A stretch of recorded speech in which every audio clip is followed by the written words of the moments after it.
Yes. Après ça, Yeah. je vais essayer de partager mon écran.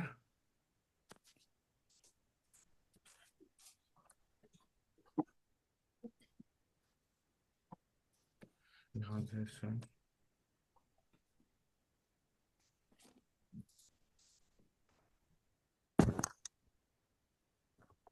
Share doc.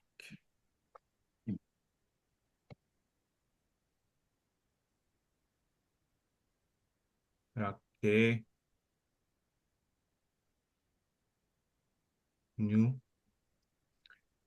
Je vais juste voir si je suis capable de le trouver.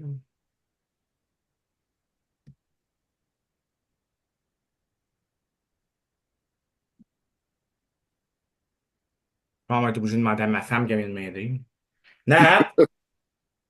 Ah, ok. Je pensais que tu ris, je pensais que tu jokais. Non, non, je sais pas, je vois pas l'option, là. Puis elle me c'était avec 3-4 écrans, là, fait que je me sens un peu perdu. Euh, OK, non, je pense que je l'ai. Non. Nat? Ah, OK. Ben, je vais commencer là, pour tout de suite. Nat n'est pas là pour l'instant, mais c'est pas bien grave. Euh, je voulais juste faire vous laisser savoir avant de commencer un peu. On va faire un petit détour aujourd'hui. Ce ne sera pas un gros détour, mais ben, en fait, oui, on va parler des prophéties, puis etc., du livre de Daniel, mais il y a des choses que je veux spécifier. Ça, c'est important pour apprendre à interpréter la parole comme il faut. Puis, quand on lit la Bible, c'est important de chercher Jésus dans les passages qu'on lit. Parce que la Bible, elle n'a pas été écrite pour nous parler euh, des faits scientifiques ou pour confirmer l'histoire ou pour confirmer toutes sortes de doctrines sur c'est qui les Néphilim, puis c'est qui les géants, puis c'est qui les démons, puis c'est qui. La Bible, elle n'a pas été écrite pour ça.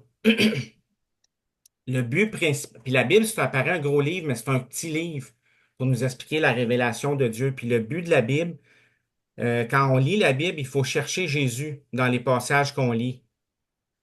Puis ça va vous débloquer beaucoup de choses. Lorsque vous lisez un passage, cherchez Jésus. Jésus, il dit dans Jean 5, 39, il dit, vous sondez les Écritures parce que vous pensez avoir en elles la vie éternelle. Ce sont elles qui rendent témoignage de moi. Donc, l'Ancien Testament rend témoignage de Jésus. Puis Jésus, il dit, et vous ne voulez pas venir à moi pour avoir la vie. Fait que cette semaine, je priais parce que j'avais beaucoup de choses à enlever du cours. Ben, j'essaie de me focusser juste sur certains sujets. Moi, quand j'ai écrit ce cours-là, il était vraiment, vraiment large. Il couvrait beaucoup, beaucoup de points. Puis Dieu nous disait de prendre le temps de vous montrer où lui-même se trouve dans le livre de Daniel. Qu'on prenne le temps de s'arrêter puis voir, OK, là, ça parle de Jésus, ça, c'est Jésus, ici, c'est Jésus. Puis pourquoi c'est lui? Puis pourquoi il est là? Si on voit pas comment Jésus est, si on voit pas comment Jésus est au centre de la prophétie, on peut pas interpréter les prophéties. Parce que les prophéties ont été écrites pour nous pointer vers lui puis son œuvre. Puis ça, c'est presque toutes les prophéties de la Bible qui sont pour ça. Fait que on va en voir de tout ça à soir, puis on va s'arrêter à on va prendre beaucoup de temps là-dessus aujourd'hui. Euh, je viens de trouver mon bouton là, pour.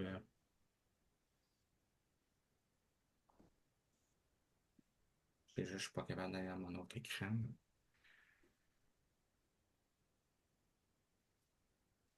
Non, OK.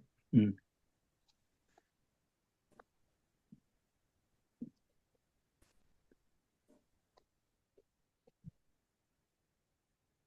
OK. En tout cas, c'est juste que je suis pas capable d'aller à mon autre écran. Je vais la ramener, là, essayer de la ramener.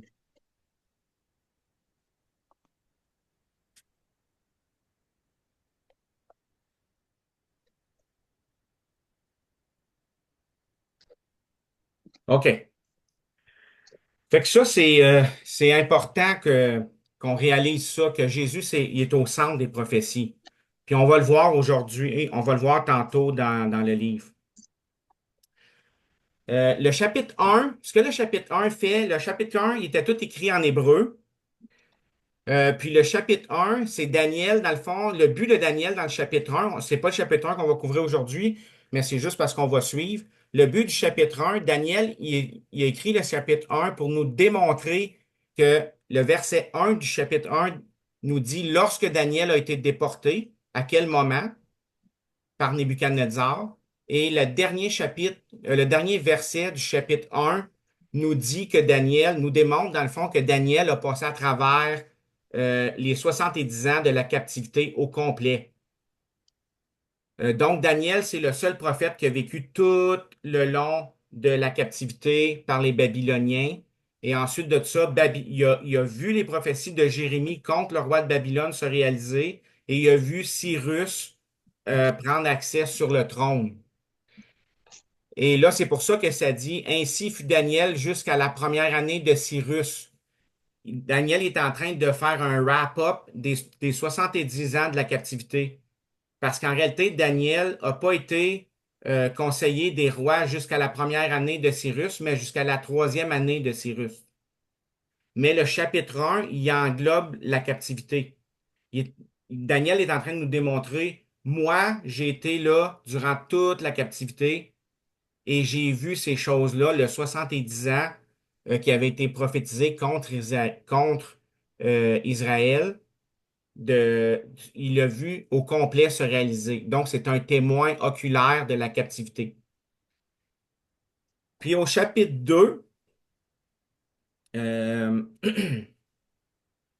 ben là, on commence, c'est Nebuchadnezzar qui a un songe. Puis on va lire le chapitre 2 ensemble, puis je vais arrêter on va lire les versets un à un.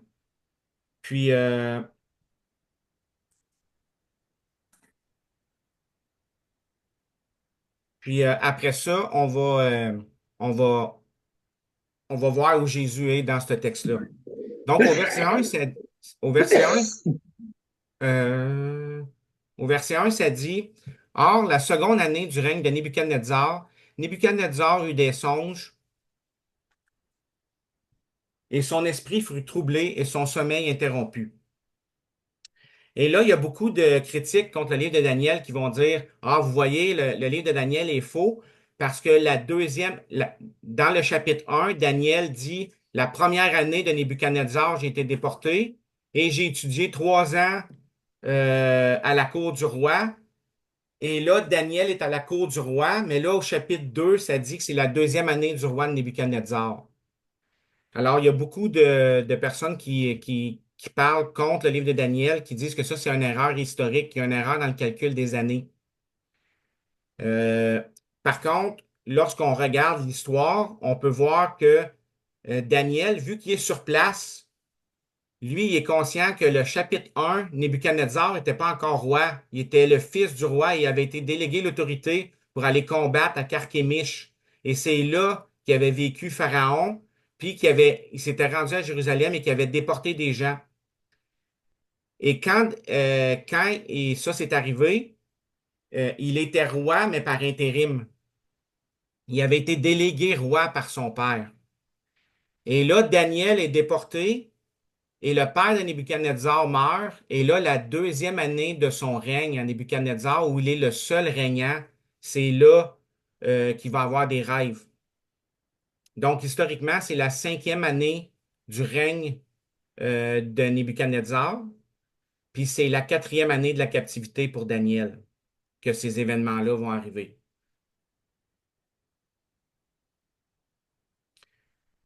C'était connu, on a vu la semaine passée un peu, c'était connu que à cette époque-là, les rois et les dirigeants comme Pharaon, etc. On voit ça dans la Bible, ou même les personnages importants, la divinité ou Dieu se révèle à eux par des rêves. Et eux, ils croyaient ça. C'était très répandu pour eux.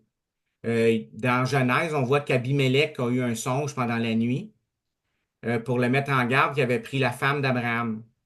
Après ça, l'ange de Dieu apparaît à Jacob en songe. Joseph a des songes. Euh, on voit dans la fin de la Genèse toute la période de l'Égypte, les chansons du roi, le boulanger du roi, Pharaon a des songes lui-même. Et c'est des manières dont Dieu parle et Dieu se révèle aux gens. Et même dans les écrits qui sont pas bibliques, on voit ça. Dans l'Iliade d'Homère, on voit vraiment que quand on lit cette histoire-là, une histoire grecque, lorsqu'on lit cette histoire-là des Grecs, on voit qu'Agamemnon il avait été averti de plusieurs choses par rêve, etc. Donc, c'était commun que lorsque les gens faisaient des rêves, souvent, ils voulaient savoir qu'est-ce que Dieu essayait de leur communiquer.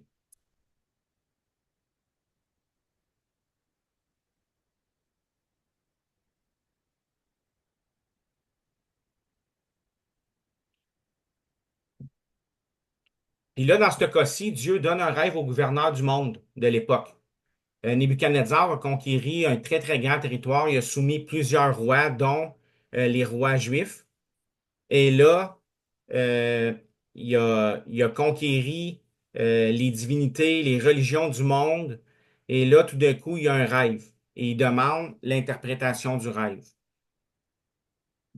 Au verset 2, le roi ordonna d'appeler les magiciens, les astrologues, les enchanteurs, les chaldéens pour lui expliquer ses songes, et ils vinrent se présenter devant le roi.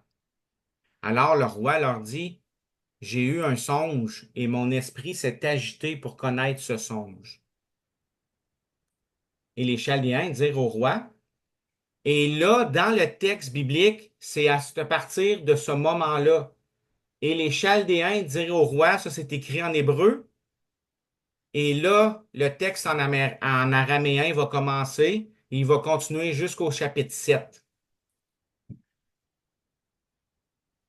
Et là, Dieu, ce qu'il était en train de communiquer, c'est pour les Juifs, oui, parce qu'ils font partie de cet empire mondial-là, mais Dieu est en train de communiquer des choses pour un niveau international, si on pouvait dire. Il va parler en araméen parce que c'est la langue de l'époque. C'est la langue de tous les pays qui ont été conquis. C'est la langue administrative de toutes les provinces de Nebuchadnezzar. Et là, le texte va changer de l'hébreu à l'araméen. Et là, c'est les sages de Nebuchadnezzar qui vont initier ce changement de langue-là. Et là, on va voir, Ô roi, vis éternellement, dis le songe à tes serviteurs et donne-nous-en l'interprétation, et nous en donnerons l'interprétation. Le roi répondit et dit aux Chaldéens, la chose m'a échappé. Si vous me faites connaître le songe et son interprétation, vous serez mis en pièces et vos maisons réduites en voirie.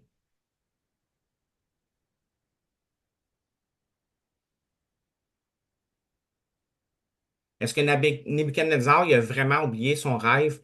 Le texte ne le dit pas. C'est pas mal, là. Je suis pas en train de mettre je suis pas en train de mettre un doute sur ce que la Bible dit. C'est juste que le roi, lui, parle et il dit à ses sages, je me rappelle plus de mon rêve. Est-ce qu'il avait vraiment oublié les détails de son rêve?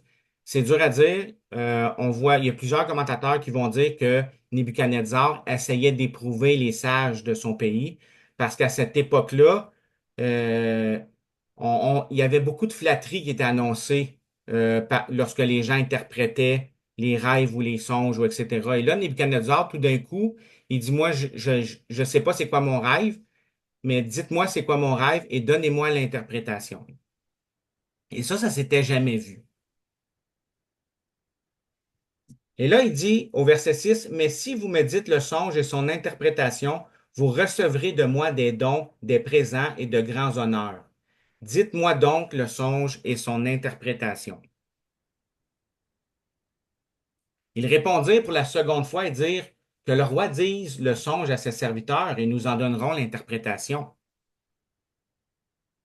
Le roi répondit et dit, je comprends maintenant que vous cherchez à gagner du temps parce que vous voyez que la chose m'a échappé. Dites-moi donc le songe, et je saurai si vous pouvez m'en donner l'interprétation.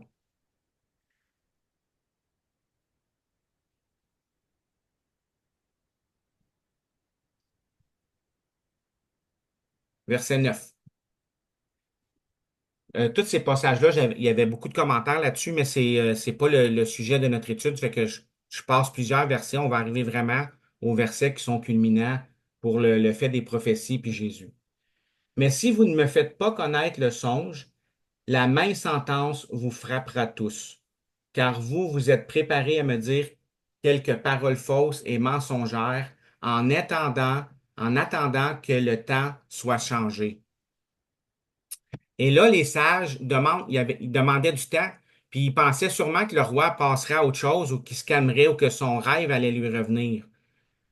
Mais le roi nous indique que lui, pour lui, c'est important, ce songe-là. Il veut pas que, il sait pas qu'est-ce que ça veut dire son songe, mais il sent que ça l'annonce des changements, que ça l'annonce quelque chose qui a rapport avec le futur, quelque chose de peut-être proche, peut-être de loin, mais pour lui, il y a quelque chose d'important qu'il faut qu'il aille chercher dans ce rêve-là. Les Chaldéens répondirent au roi et dirent, il n'y a aucun homme sur la terre qui puisse faire ce que demande le roi. Aussi, jamais roi, quelque grand et puissant qu'il fût, n'a demandé pareille chose à aucun magicien, astrologue ou chaldéen.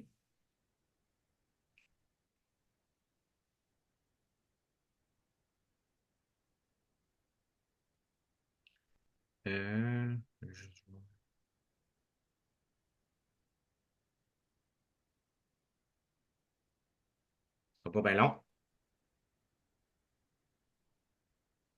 OK. J'essaie de voir, là, des fois, j'ai du monde qui sont en attente, là. OK. Fait que les Chaldéens, ils donnent la réponse. En fait, ils disent, nous, on est incompétents pour donner ce que le roi demande. On n'est pas capable de faire ça. Il n'y a pas personne qui peut faire ça dans le monde. Puis il n'y a jamais personne qui a demandé à aucun sage de faire ce que tu demandes.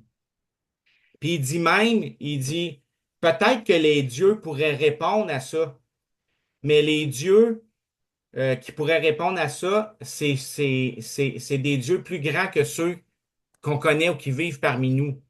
C'est important de savoir que dans ce temps-là, euh, les gens croyaient que le Dieu suprême ou les dieux souverains ils s'impliquaient pas dans les affaires des hommes. Il avait délégué à cette charge-là d'autres êtres qui étaient intermédiaires. Et, et là, les Chaldéens sont en train de dire, ceux qui pourraient donner la réponse, c'est juste les dieux supérieurs. C'est des dieux supérieurs à ceux qu'on connaît. C'est les dieux qui communiquent pas avec les hommes. Et on voit ça beaucoup dans... cette idée-là a été beaucoup aussi élaborée par Platon. Mais anyway, c'est pas. Ces livres souvent sont remplis beaucoup de doctrines de démons puis de toutes sortes de déités qui étaient des médiateurs entre Dieu et les hommes. Puis c'est un peu de là que c'est dérivé cette croyance-là. Mais le point qui est important là à se rappeler, c'est que les sages sont en train d'ouvrir une porte à Daniel ou à Dieu. Ils sont en train d'ouvrir une porte. Ils sont en train de dire, les dieux qu'on connaît, si jamais tu as une réponse, elle va venir d'un grand Dieu. Ça ne viendra pas des dieux communs qu'on connaît. Ils sont en train d'ouvrir une porte pour la reconnaissance que Daniel va recevoir l'interprétation d'un Dieu supérieur dans les versets qui vont suivre. Puis là, Daniel va être reconnu comme étant le plus sage du royaume parce que lui, son Dieu est celui qui peut faire ces choses-là, que même les sages des Chaldéens, ils disent que leurs dieux à eux peuvent même pas révéler ces choses-là. Fait que ça, c'est comme une petite mise en contexte là, que les Chaldéens sont en train de nous mettre dedans. J'ai mis le verset Jean 1,14 parce que c'est intéressant de voir que il y a un peu de cette idée-là dans Jean. Lorsque Jean parle de Jésus, il dit, la parole a été faite chair et elle a habité parmi nous et nous avons contemplé sa gloire, une gloire comme celle du seul engendré du Père, pleine de grâce et de vérité. En fait, Jésus, c'est Dieu manifesté en chair pour les hommes, mais les hommes à l'époque de Daniel, eux, ils ne croyaient pas que ces dieux-là se préoccupaient des affaires des hommes. Mais nous, notre Sauveur, il se préoccupe de nos affaires. Même, il s'est abaissé à notre rang pour venir nous sauver. L'œuvre de Jésus, là, c'est Dieu, le Dieu supérieur, qui est descendu pour nous libérer. Puis c'est un peu cette idée-là que Jean est en train d'exprimer dans Jean 1,14. Si on en a parlé. Alors là, le roi s'est irrité, il s'est mis dans une grande colère. Il a commandé de faire périr tous les sages de Babylone. Et là, il y a une sentence qui a été publiée. On était pour mettre à mort tous les sages, puis là, on cherchait Daniel et ses compagnons pour le faire mourir.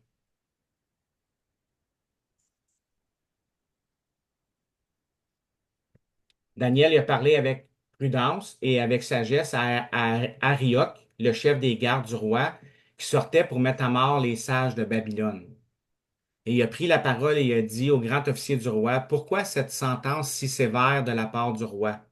Et là, Arioch il a raconté toute cette histoire-là à Daniel. Daniel, il est entré, puis il a demandé vers le roi, puis il a demandé au roi de lui accorder un peu de temps pour pouvoir donner l'interprétation au roi. Là, j'ai de l'air d'aller vite, là, mais c'est parce que vous allez voir, il y a les deux derniers versets qu'on va voir aujourd'hui, il y a beaucoup, beaucoup de matériel. Et là, Daniel est allé dans sa maison, puis il en a parlé à ses trois amis, Anania, Michaël et Azaria. C'était ses compagnons. Et là, il a parlé de cette affaire-là. Et là, ils se sont mis à implorer Dieu et à prier Dieu, que Dieu leur révèle ce secret-là au verset 16, pour qu'il ait pas, pour pas qu'ils se fassent tuer avec le reste des sages de Babylone. Et là, le secret fut révélé à Daniel dans une vision pendant la nuit. Et Daniel a commencé à bénir le Dieu, en fait, pour lui avoir donné la réponse.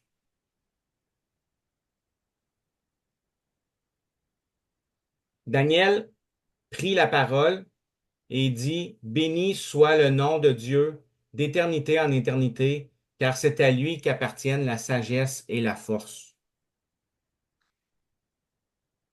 C'est lui qui change les temps et les moments, qui dépose les rois et qui les établit, qui donne la sagesse aux sages et la science à ceux qui ont de l'intelligence. Et là, on commence à voir le langage, un langage qui appartient au royaume. C'est lui qui change les temps et les moments, qui dépose les rois et qui les établit. Et ça, c'est important parce que ce langage-là, des temps et des moments, on le voit partout à travers la Bible. Et souvent, lorsqu'on va parler, puis je sais qu'il y a plusieurs personnes, on suit ce cours-là parce qu'on est intéressé par la fin des temps, par les temps de la fin. C'est toutes des expressions qu'on a développées, mais ça vient de ce langage-là. C'est Dieu qui change les temps et les moments. C'est un langage de royaume. Dans la vision que Daniel vient d'avoir à propos du rêve de Nebuchadnezzar, il voit très bien que c'est les royaumes du monde qui vont se succéder un après l'autre. Puis ces royaumes-là, ils vont se succéder jusqu'à un royaume très, très spécifique, le royaume du Messie. Puis ça, on ne le verra pas aujourd'hui, on va le voir la semaine prochaine dans la fin du chapitre, lorsque Daniel va expliquer la vision à Nebuchadnezzar. C'est là qu'on va voir tout ça, ça va se révéler. Mais euh, Daniel vient de voir que les royaumes du monde vont se succéder jusqu'à un certain royaume qui est différent des autres. Puis ce royaume-là, c'est le royaume du Messie, puis c'est un royaume qui va être éternel. Et ça, on va le voir tantôt, ben, la semaine prochaine, là, mais dans le même chapitre, on va revoir ça. Alors, gardez ça en mémoire. Les temps. Les temps, qu'est-ce qu'on a de traduit, nous, en français? C'est lui qui change les temps. Les temps, c'est vraiment, c'est le mot temps, là, mais ça peut être traduit par les années, la durée, comme dans le sens de la durée des empires. la durée de ces royaumes-là. C'est lui qui détermine leur vie, comment long ils vont durer, quand ils vont commencer, quand ils vont finir. Les temps et les moments. Les moments, ça parle de la fin, le déclin. Les saisons, ça parle d'un terme. En fait, dans la Bible d'Olivetan, ça va être écrit ça, c'est lui qui change les temps et les termes. Et là, la phrase qui suit fait du sens, qui dépose les rois et qui les établit. Donc, il y a un terme, il y a un terme, il y a un moment, une durée spécifique de déterminer pour chacune de ces empires-là qui vont succéder. C'est Dieu qui change l'ordre des événements. Et là, on va voir quelques versets pour pouvoir expliquer un peu euh, dans ce sens-là. Et on va le revoir aussi dans le Nouveau Testament. Et vous allez pouvoir comprendre un peu où ça s'en va. Dans Job 34, ça dit que Dieu brise les puissants sans enquête, qu'il en établit d'autres à leur place, parce qu'il connaît leurs œuvres. Il les renverse de nuit et ils sont brisés. Alors, on voit dans Job euh, que l'orateur qui parle est en train de dire, Dieu, c'est lui qui brise les puissants. Pourquoi? Parce qu'il connaît leurs œuvres. Et à cause de leurs œuvres, il en établit d'autres à leur place. On voit aussi dans Psaume 31, versets 14 et 15, mais moi, Éternel, je me confie en toi, j'ai dit, tu es mon Dieu. Mes temps sont entre ta main. Délivre-moi de la main de mes ennemis et de mes persécuteurs. Donc, le psalmiste ici est en train de dire, c'est toi qui connais la durée du temps où je suis appointé devant toi. Et même s'il y a des gens qui l'attaquent, même s'il y a des ennemis, etc., la personne qui écrit ce psaume-là est consciente que son temps, d'une manière ou d'une autre, son temps est marqué par Dieu. C'est Dieu qui l'a établi là. En Jérémie 27, c'est Dieu qui parle et dit, j'ai fait la terre, les hommes et les bêtes qui sont sur la terre, par ma grande force et par mon bras étendu, et je les donne à qui bon me semble. Et maintenant, j'ai livré tous ces pays entre les mains de Nebuchadnezzar, roi de Babylone, mon serviteur. Et même, je lui ai donné les bêtes des champs pour qu'elles lui soient assujetties. Et toutes les nations lui seront assujetties, à lui, à son fils, au fils de son fils, jusqu'à ce que le temps de son pays lui-même vienne aussi et que plusieurs nations et grands rois l'asservissent. Et là, dans Jérémie, on voit que Dieu est en train de dire, j'ai livré plein de nations à Nebuchadnezzar, qui est un tyran, mais en fait, il est le serviteur de Dieu. Il agit comme un serviteur de Dieu pour renverser les nations. Et les nations vont lui être assujetties jusqu'à ce que son temps soit fini à lui et qu'un autre la servisse. Et cet autre-là, ça a été Cyrus, qui est venu et qui a pris Babylone et qui a détruit Babylone ben pas détruit, mais qui a capturé Babylone en une nuit. Et on va le voir, tout ça, là. Dans le livre de Daniel, on va tout voir ça de se dérouler. Mais quand que je dis que le langage est important, c'est intéressant parce qu'on retrouve ces mêmes mots-là dans le Nouveau Testament. Il y a des gens qui se sont rassemblés autour de Jésus, ben, ses disciples, avant qu'il soit enlevé. C'est dans Acte 1. Et ils étaient rassemblés autour de Jésus et ils lui ont dit, Seigneur, serait-ce en ce temps-ci que tu rétabliras le royaume d'Israël? Et Dieu et Jésus de répondre, ce n'est pas à vous de connaître les temps ou les saisons. On a vu tantôt, là, c'est le temps ou le moment que le Père a fixé en son propre pouvoir. C'est pour ça que je dis que c'est un langage de royaume. Parce que dans Daniel, il y a 4 royaumes qui se succèdent et le dernier, c'est le royaume de Dieu qui va être établi. Et c'est cette question-là que les apôtres demandent à Jésus. Eux, ils savent ça. Nous, on lit ça, mais on se rend pas compte, mais cette question-là est fondée pour eux sur qu'est-ce qu'ils ont appris de l'Ancien Testament, dont le livre de Daniel. Et là, ils savent qu'il s'est rendu à leur temps, à eux, le temps du Seigneur. C'est le temps où Dieu va rétablir le royaume d'Israël. Dans leur pensée, en tout cas, c'est ça qu'ils se disent. Ils savent que les 4 parties de la statue sont passées. Et là, ils demandent à Jésus, est-ce que c'est notre temps à nous? Est-ce que c'est notre saison à nous? Le temps à pointer, est-ce que c'est là qu'il est? Puis là, Jésus, il dit, c'est pas à vous de connaître les temps ou les saisons que le Père a fixés.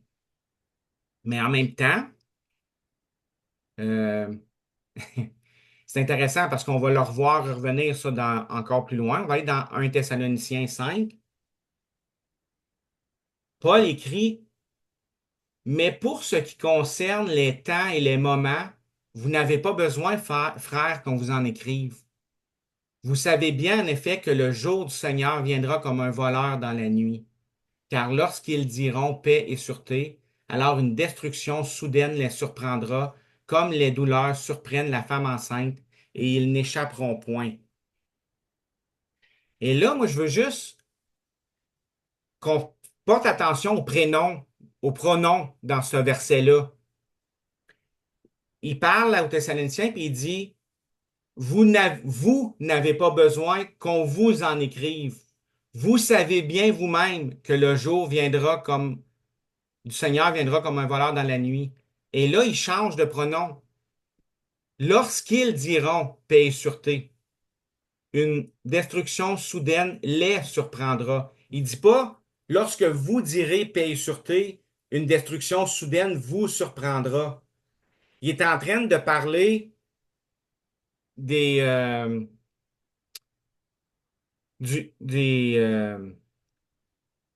de ceux qui gouvernent à ce moment-là. Il est en train de les expliquer, oui, le royaume de Dieu est en effet, le Seigneur va manifester son royaume très bientôt, mais ces gens-là, avant ça, ils vont dire paix et sûreté, etc. Il parle aussi des Juifs qui l'ont pas reçu, qui n'ont pas reçu Jésus comme roi. Et là, tout de suite après, il dit, mais quant à vous, frères, vous n'êtes pas dans les ténèbres pour que ce jour-là vous surprenne. Alors, c'est drôle parce qu'il dit, le jour du Seigneur va venir comme un voleur, il va surprendre ces gens-là, il va les surprendre, mais vous qui croyez, ce jour-là va pas vous surprendre. Vous êtes tous des enfants de la lumière et des enfants du jour. Nous n'appartenons pas à la nuit ni aux ténèbres. Alors, tu sais, ce verset-là, là, souvent, on oublie même de citer le dernier verset que je viens de dire. On dit tout le temps, ah, personne ne sait quand Jésus va revenir, personne, tu sais, on est tout le temps en train de dire, mais pourtant, Paul est en train de leur dire, ce jour-là va pas vous surprendre. Oui, on ne sait pas exactement le moment et le temps, mais sachez qu'il y a des gens qui vont être surpris. Ce jour-là va être pour eux comme un voleur, mais pour vous, soyez-vous-en pas surpris. Vous êtes les enfants de la lumière.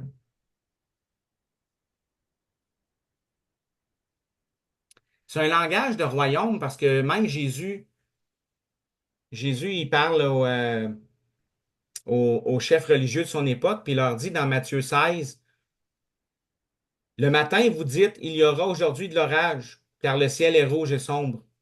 Et vous, hypocrites, vous pouvez discerner l'apparence du ciel, mais vous ne pouvez pas discerner les signes des temps. Et là, il fait allusion au Messie parce que les Juifs cherchaient le Messie. Ces chefs-là cherchaient c'était qui le Messie.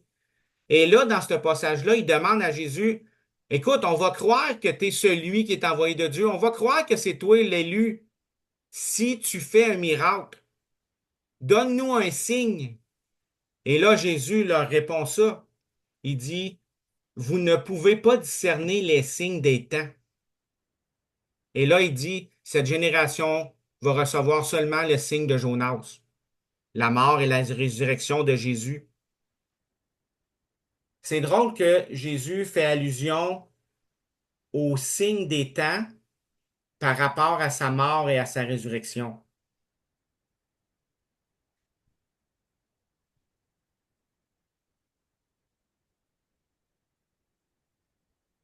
On va s'attarder à une autre bout de phrase aussi. Ça disait, c'est lui qui change les temps et les moments, qui dépose les rois et qui les établit, qui dépose les rois. Dans Daniel 4, la Bible a dit, le souverain domine sur le règne des hommes et il le donne à qui il veut et il y élève le plus abject des hommes. Psaume 75. Car c'est Dieu qui juge. Il abaisse l'un et élève l'autre. Et là, ce passage-là dans Daniel qu'on vient de lire, qui nous parlait des temps et des moments et du dépôt, le fait que les rois vont être enlevés de dessus leur trône,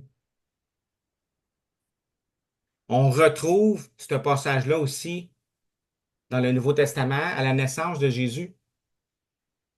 Dans Luc 1, 51, ça dit, il a déployé la force de son bras en parlant de Dieu. Il a dissipé les orgueilleux dans l'imagination de leur cœur. Il a détrôné les puissants. Il a élevé les petits. Et quand vous regardez ce passage-là dans son contexte, ça commence un peu avant, c'est vraiment ça, là, c'est Luc, lorsqu'il écrit ce passage-là, il est en train d'expliquer les puissants, les quatre nations puissantes de la statue de Nebuchadnezzar sont passées. Et voici la pierre qu'on attendait. Voici le Messie qu'on attendait. Et à la naissance de Jésus, on, on est en train déjà de déclarer ces prophéties-là accomplies. Il a détrôné les puissants. Il a élevé les petits. C'est la force du bras de Dieu qui est en train de remplacer les royaumes de l'époque par le royaume de Dieu. C'est le royaume de Dieu qui fait son entrée en lumière.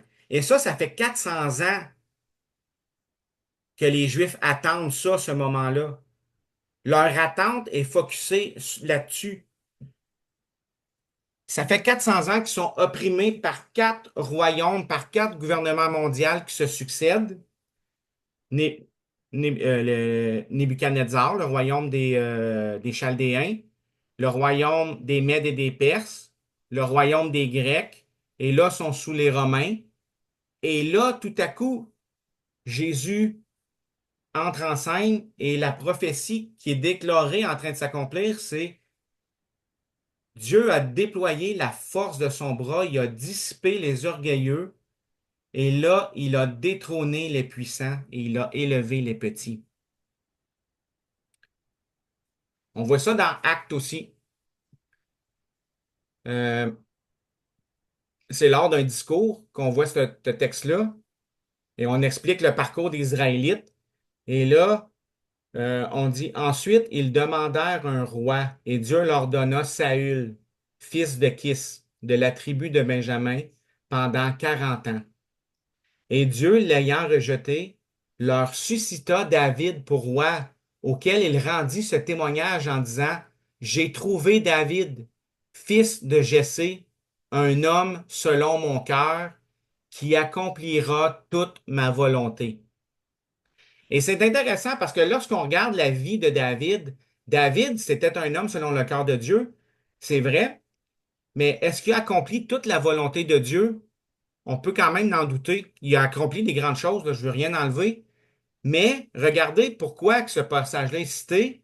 Parce que le verset 23, ça dit que cette promesse-là, dont il rend témoignage, que c'est un homme selon son cœur qui va accomplir toute sa volonté, il dit, c'est de sa semence que Dieu, selon sa promesse, a suscité Jésus, le Sauveur d'Israël.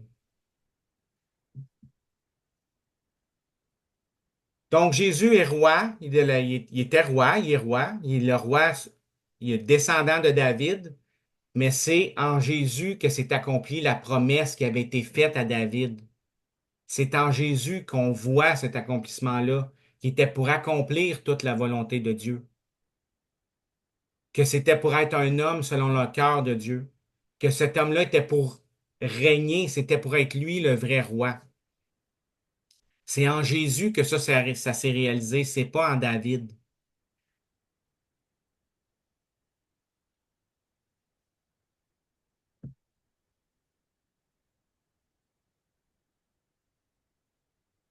Et je vais finir avec le dernier verset, verset 22. Et celui-là aussi, il y a plusieurs choses à dire. Ça, c'est un bout quand même assez profond. J'aimerais que vous faites un exercice, OK?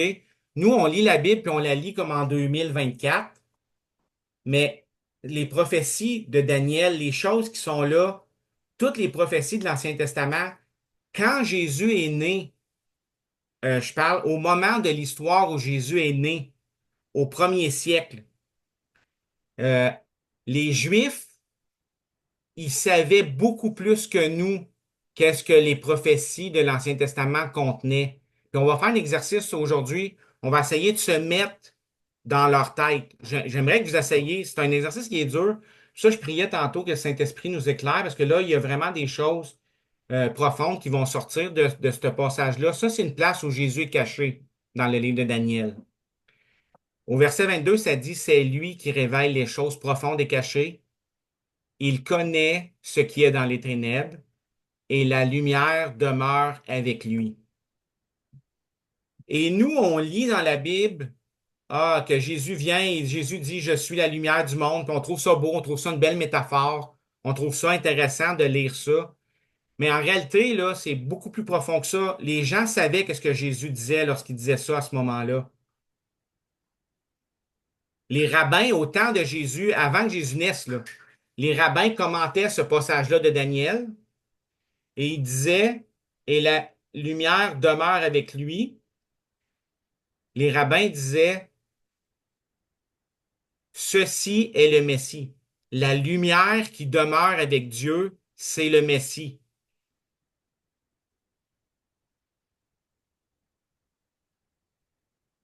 C'est lui le roi. Parce qu'il est écrit monte et brille. On va le voir tantôt parce que les rabbins comparent des versets. Là. Ils sont en train de parler du psaume 43. Ils mélangent Daniel 2, verset 22, avec le psaume 43, verset 3. Et pour les rabbins, ce passage-là, la lumière, c'est le Messie. Regardez qu'est-ce qu'ils disent. Sur ce passage-là, ils disent, c'est le Messie, le roi, puisqu'il est écrit monte, brille, etc. Le sens est que Dieu retient le Messie avec lui et ne l'envoie pas vers nous. C'est ça que les rabbins enseignaient à l'époque de Jésus. Ils disaient, sur ce passage-là, ils disaient, le Messie est avec Dieu et Dieu ne l'envoie pas encore envers nous. Dieu le retient. Et là, les rabbins discutent entre eux autres et ils disent, en réponse à la question, quel est son nom? Entre autres, il est écrit, son nom est lumière. Pourquoi? Parce que ça dit que la lumière demeure avec lui. Et ça, c'est profond parce que dans les enseignements de Jésus, on va voir tantôt ce que les gens voyaient, qu'est-ce qu'ils comprenaient. Là, on va aller voir des passages dans l'Ancien Testament que les rabbins utilisaient pour dire que là où on voit la lumière, ça parle de salut, de rédemption, d'être sauvé, d'être affranchi. Au psaume 43, verset 3, qui est cité par ce rabbin-là, envoie ta lumière et ta vérité, qu'elle me conduise et qu'elle m'emmène sur ta montagne sainte, vers tes tabernacles. Ça parle de, ça parle que du berger. Envoie ta lumière et ta vérité, qu'elle me conduise. C'était le berger d'Israël, la lumière d'Israël. Pour eux, ce passage-là parle du Messie. Envoie ta lumière, envoie le Messie, et que le Messie nous conduise et qu'il nous amène, euh, c'est ça, vers la montagne sainte et vers les tabernacles. Et si vous lisez le psaume 83 dans son intégralité, on ne le fera pas aujourd'hui, mais faites l'exercice cette semaine, allez voir le psaume 43 et lisez-le avec un œil ouvert. Ayez en vue l'œuvre qui va être accomplie par le Messie. Le psaume 43 décrit l'œuvre que le Messie va accomplir. Donc, on voit vraiment pourquoi pour les rabbins, au temps de Jésus, le mot lumière était associé au Messie. Psaume 112. La lumière se lève dans les ténèbres pour l'homme droit. Il est compatissant, miséricordieux et juste.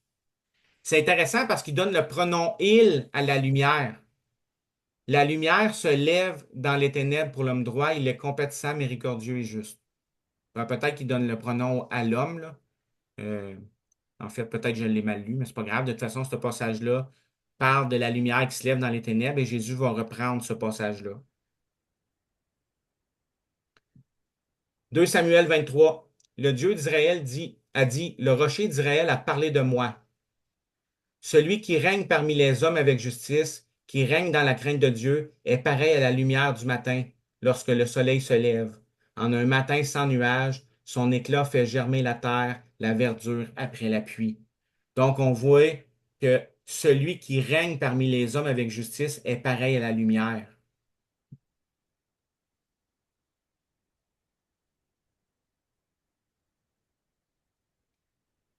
L'Éternel est ma lumière et ma délivrance. De qui aurais-je peur? L'Éternel est le rempart de ma vie. De qui aurais-je la crainte? Et là, le prochain est intéressant, c'est Psaume 44.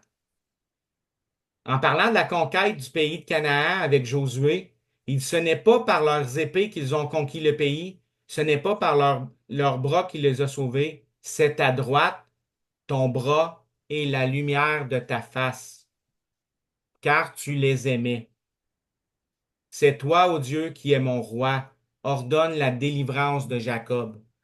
Alors, on voit vraiment le sujet du règne de Dieu, de la délivrance, du salut, de la conquête.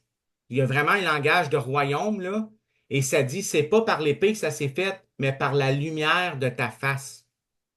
Et pour les Juifs, ces passages-là parlaient de Jésus, ben, du Messie, pas de Jésus, là. Il n'y avait pas de nom à ce temps-là, à ce moment-là, Jésus n'était pas né, là.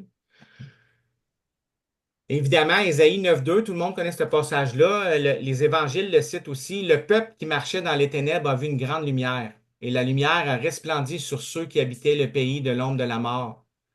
Tu as multiplié la nation, tu as augmenté sa joie. Ils se réjouissent devant toi comme on se réjouit dans la moisson, comme on s'égaie en partageant le butin, car tu as brisé le joug dont il était chargé. Et c'est quoi qui a fait ça? C'est la lumière. C'est la grande lumière qui est apparue, qui a resplendi pour multiplier ça. Et Jésus, lorsqu'il vient sur la terre, il s'approprie ce titre-là de Messie. Il s'approprie l'attribut de la lumière. Dans ses discours, ils vont dire, les Juifs, n'oubliez pas, mettez-vous dans la peau des Juifs. Les Juifs connaissaient tous ces versets-là. Les rabbins enseignaient que le Messie était pour s'appeler lumière. Et quand Jésus naît, on peut lire à la naissance de Jésus, mes yeux ont vu ton salut, lequel tu as préparé à la face de tous les peuples, une lumière qui doit éclairer les gentils et la gloire de ton peuple d'Israël. Alors Jésus naît, puis c'est ça qu'on dit au sujet de lui, on dit, mes yeux ont vu ton salut, le Messie, le oint. C'est ça qui était pour amener le Messie, le salut, la délivrance. Et là, il dit, mes yeux ont vu ça, puis qu'est-ce qu'ils ont vu? Une lumière qui doit éclairer les gentils.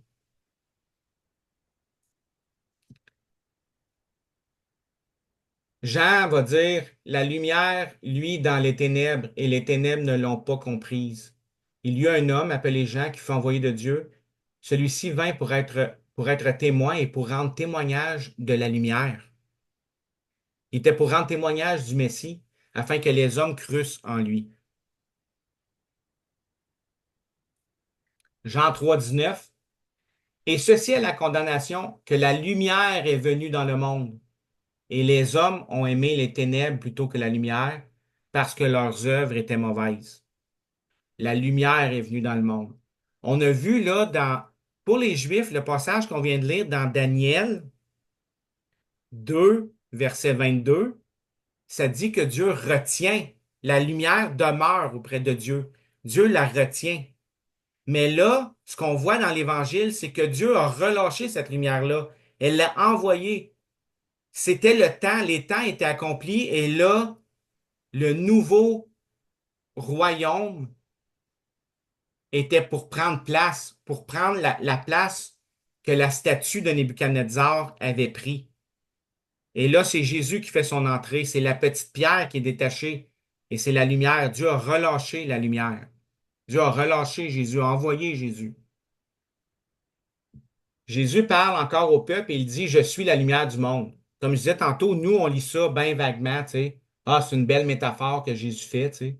Je suis la lumière du monde. Celui qui me suit ne marchera pas dans les ténèbres, mais il aura la lumière et la vie. Et c'est drôle parce que la question qui est posée à Jésus quand il dit, je suis la lumière du monde, les pharisiens lui disent, tu rends témoignage de toi-même. Pour les pharisiens, Jésus est en train de dire, je suis le Messie. Je suis la lumière qui était retenue auprès de Dieu dans Daniel 2. Jésus il fait pas juste expliquer comme métaphore qu'il est la lumière, il est en train de dire, et tout le monde qui l'entend savent de quoi il parle. Ils savent qu'il est en train de dire, je suis le oint qui est envoyé. Je suis le Messie. Lorsqu'il dit je suis la lumière, là, pour les Juifs, c'est pas une métaphore. Il est en train de s'approprier le nom du Messie qu'ils attendent. Et là, les pharisiens lui disent, tu rends témoignage de toi-même. Témoignage de quoi? Pour nous, il a juste dit qu'il était de la lumière. Mais pour les Juifs, c'était clair. Jésus est en train de dire, je suis celui qui était retenu d'auprès de Dieu. Jésus leur dit dans Jean 12, la lumière est encore avec vous pour un peu de temps, marchez pendant que vous avez la lumière, de peur que les ténèbres ne vous surprennent, car celui qui marche dans les ténèbres ne sait où il va. Pendant que vous avez la lumière, croyez en la lumière, afin que vous soyez des enfants de lumière. Jésus dit ces choses, puis s'en alla et se cacha. J'achève. Jésus dit, moi, la lumière, je suis venu dans le monde. Et ça, c'est un verset, écoute, comparez-le avec Daniel 2, 22, qui dit que la lumière demeure avec Dieu, mais là, Jésus est en train de dire, moi, la lumière, je suis venu dans le monde, afin que quiconque croit en moi ne demeure pas dans les ténèbres. Ésaïe 49, 6, c'est peu que tu sois mon serviteur pour relever les tribus de Jacob et pour ramener les restes d'Israël. Là, il parle du Messie. Je fais de toi la lumière des nations pour que mon salut parvienne jusqu'au bout de la terre.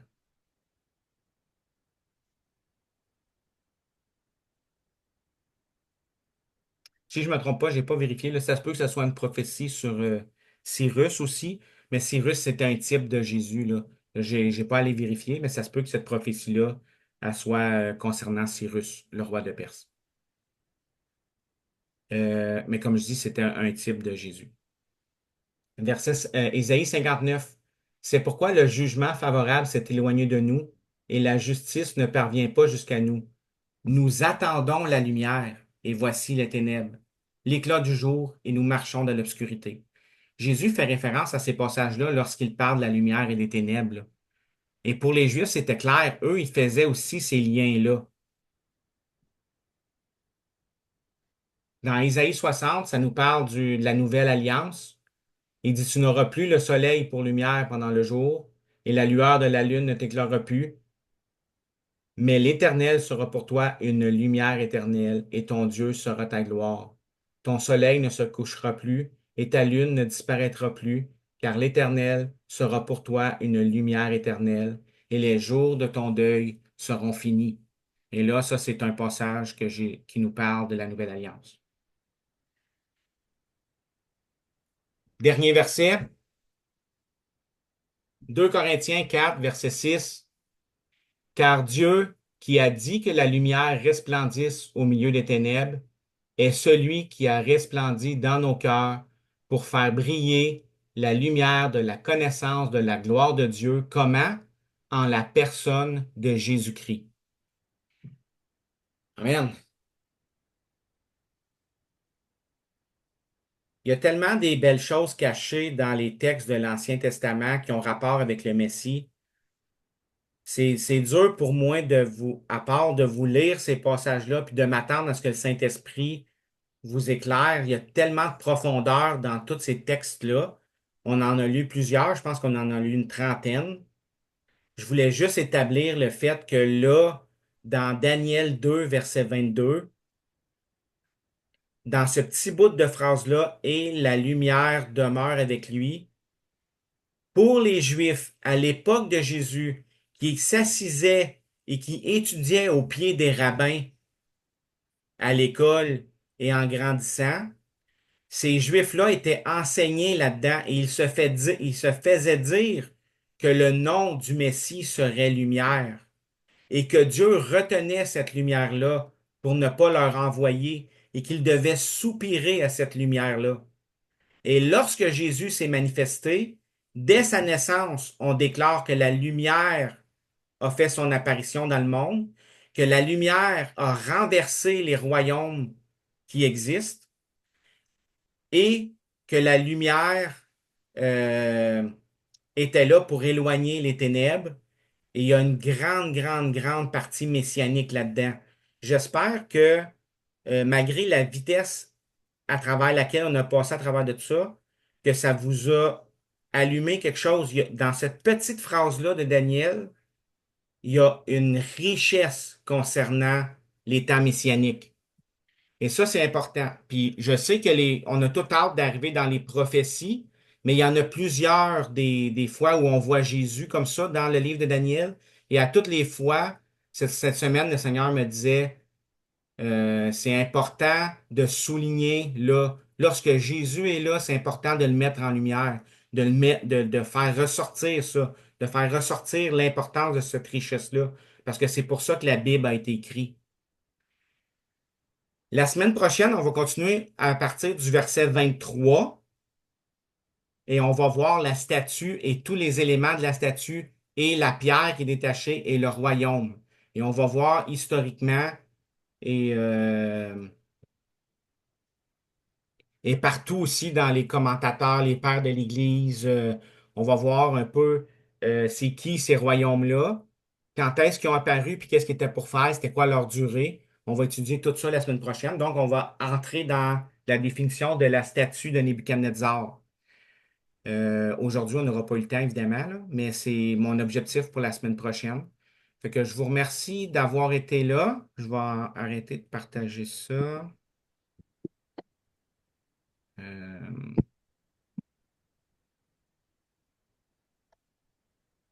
Stop, share. OK. Fait que je m'excuse, quand je finis, je m'en rends pas compte. Quand je suis dedans, il y a beaucoup, beaucoup de choses qui sont abordées, qui sont dites. Il y a beaucoup de profondeur là-dedans.